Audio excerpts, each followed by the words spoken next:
यह घटना कर्नाटक के यादगिरी जिले के वडगैरा ताल्लुक के गुर्जरपुर ब्रिज पर हुई, जहां एक व्यक्ति अपनी जान बचाने के लिए कृष्णा नदी के तेज बहाव में एक पत्थर पर बैठा लोगों से गुहार लगा रहा था।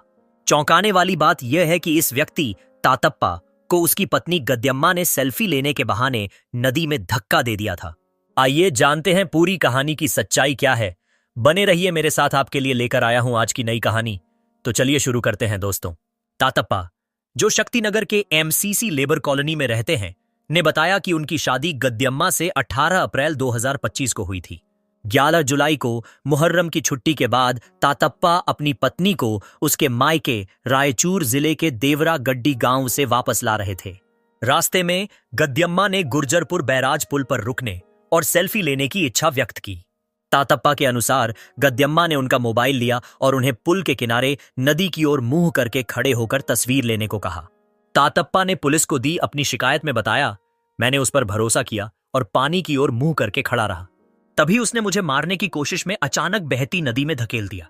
नदी की तेज धारा में बहते हुए तातप्पा किसी तरह नदी के बीच में एक पत्थर पकड़ने में कामयाब रहे और मदद के लिए पुल पर खड़े राहगीरों को आवाज लगाने लगे। तातप्पा की चीखें सुनकर कुछ राहगीरों ने अपनी बाइक रोक दी और एक बोलेरो पिकअप में सवार कुछ लोग भी रुक गए। उन्होंने तुरंत नदी में एक रस्सी फेंकी और तातप्पा को सुरक्षित बाहर निकाला। वीडियो में देखा जा सकता है कि पुल के रेलिंग से लोग रस्सी बांधकर तातप्पा को बचाने का हर संभव प्रयास कर रहे थे। बचाव के बाद तातप्पा ने आरोप लगाया कि उनकी पत्नी ने जानबूझकर उन्हें नदी में धक्का दिया था। उन्होंने कहा, इतना सब होने के बावजूद मेरी पत्नी ने मुझे बचाने की कोशिश नहीं की, जिससे मुझे साफ जाहिर होता है कि वह मुझे मारने की कोशिश कर रही थी।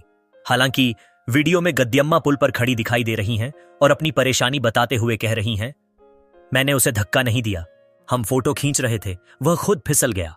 लेकिन तातप्पा के आरोपों के बाद यह मामला और भी पेचीदा हो गया है।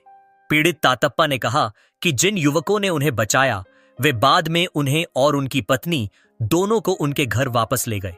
तातप्पा ने अब यह स्पष्ट कर दिया है कि उनकी पत्नी उनके साथ नहीं रहना चाहती और उन्हें जान से मारने की नीयत रखती है, इसलिए उन्होंने उसके पैतृक गांव छोड़ने का फैसला किया है। पुलिस इस मामले की आगे जांच कर रही है। यह कहानी सुनाने का उपदेश केवल आप लोगों को सतर्क और जागरूक करना है, किसी को हताश या परेशान करना नहीं मिलते। अगली कहानी में तब तक के लिए नमस्कार, धन्यवाद।